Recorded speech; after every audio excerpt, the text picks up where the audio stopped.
فكروا ان هو بيتقن الدور اكتر بزياده. كل اللي في الاستوديو وقتها بيمثل مشهد الموت، فضل يشخر لغايه ما وقف. فعمر الشريف قال له خلاص يا محمود قوم بقى كفايه. ما كانوش يعرفوا ان محمود المليجي اللي بيمثل مشهد الموت في الوقت ده في فيلم ايوب مع عمر الشريف ان المنيه وفاته، ان هو توفى بعد ما اعتقدوا ان هو نام ومثل الدور باتقان، فاعتقدوا ان هو نام، ولكن روحه ذهبت الى السماء وتوفى محمود المليجي شرير السينما المصريه كما يقولون عنه. ولكن انا بقول محمد ابو سويلة من السينما المصريه اللي قدم لنا قيم عاليه، مات بيمثل مشهد الموت في فيلم ايوب مع الفنان عمر الشريف، وفاته المنيه مات.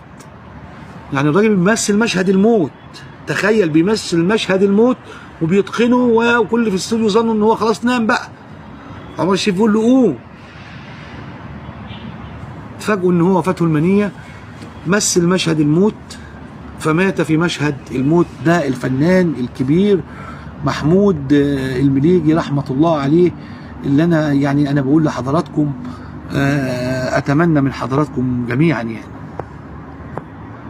تتفرجوا على فيلم الرائع، فيلم الارض للفنان الكبير المحترم الفنان محمود المليجي، احد رموز السينما المصريه والعربيه يعني.